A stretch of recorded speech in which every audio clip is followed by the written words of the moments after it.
mga kapapi, eto kagigising nga lang natin at tayo ay babangon na. Siyempre, liquid higaan muna and then pagkatapos diretso CR para makapaghilamos at maligo na rin. Dahil isa lang ang aming CR. So ito yung favorite ko, yung eating time, kasabay ang ating mga kababayan natin. Salo-salo. Siyempre, mas maganda kung busog muna bago pumasok sa trabaho. Oh, bilisan yan. Yan, ayos-ayos muna tayo ng konti para pagharap sa kliyente, presentable. So ito, baba na kami, sakay ng elevator, pasok sa aming trabaho, lakad-lakad muna para matanaw yung magandang sunset. Ba? And then, ito nga, dumadayo muna kami ng pasalubong kung saan nabibili yung mga pagkaing Pilipino. Yan, mga tinapay, pero hindi yung mga ginataang bilo-bilo. Lahat ng pagkaing Pinoy, makikita natin dito sa pasalubong. Ayan na nga po.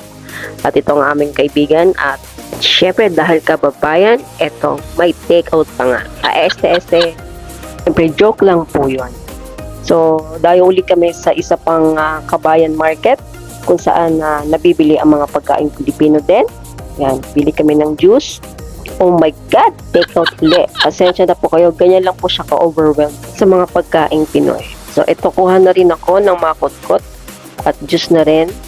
So, ito ang aming studio. Pasok tayo sa loob at makapagbasma. And then, lalabas ulit tayo. Siyempre, para iayos ang ating mga gamit papunta dun sa aming location.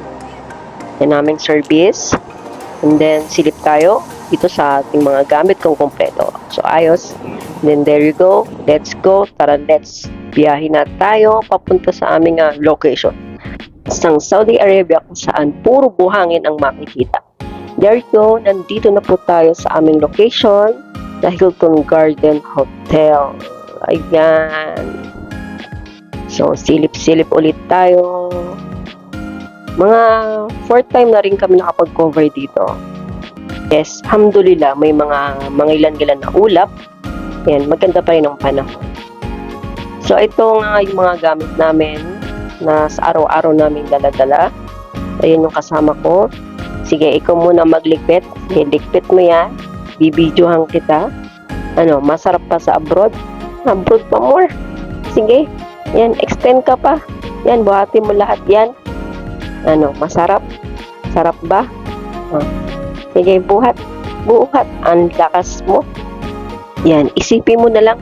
Pambili yan ng mga buns mo. Ayan si kuya, oh. Napaka-gentleman, no? Pinagbuksan lang kami ng pintuan. Di man lang kami tinulong. Oh my G ka talaga, kuya. Yan, dito ako papasok. Kasi wala sa bahay namin neto. Oh my G. Hoy, huwag kayo masyadong mag-usap. Magka-developan kayo. Pindot. At nagpa-cute pa nga. Oh my G. Sige, pasok. Videohan mo ang buong elevator. Yan. Sige, turo. Ang alin tinuturo mo? Yon. Sige, 6th floor tayo. Pindot. Yan, nasa 3rd floor. Abangan natin ang numero. And 5. Finally, nasa 6th floor na tayo. So, ito, konting dasal ako. Sana may tapon. And then, konting selfie muna. Tapos, ayos ng gamit. Ayan. May sinasabi siya. Oh, isagad daw natin. Sige, isagad mo pa. Isagad mo ng isagad. Ayan. Sagad na ba? Okay, pag nasagad na, pasok uli natin dun sa stand. Siyempre. Ayan. So, mabilisan na. Dalgaw na sa oras. At eto na nga. Nagsimula na nga po aking kasama mag-ronin sa mga chocolate. Siyempre, kuhanan na rin natin ang napaka-eleganteng decor ng kanilang kosya. And sa mga hindi nakakaalam, dito sa Saudi Arabia, bawal na bawal makita on public ang kanilang coverage ng wedding. Kaya more on family and friends lang ang nakakasaksi. So, dito rin, makikita natin lahat ng uri ng mamahaling pabango kagaya ng Dior. And then, ayan na yung bride namin. And there you go, natapos na rin. Sa wakas, alhamdulillah, ang nakakapagod na 6 na oras na pag-coverage dito sa Saudi Arabia. Ayan, palabas na kami ng hotel. Papunta na sa aming service. Alhamdulillah, si Kuya tinulungan kami. Oh, may chika talaga. Correct ka dyan. Correct. Okay, labas na tayo. sa magical door. Opa, opa! Alhamdulillah, finally going home na. Ayun na ang aming service. And there you go. Sige, ilagay ang mga gamit at ako'y papasok na sa loob. And finally, pauwi na ho tayo. Ayan, bye-bye. Hilton Garden. See you again when I see you.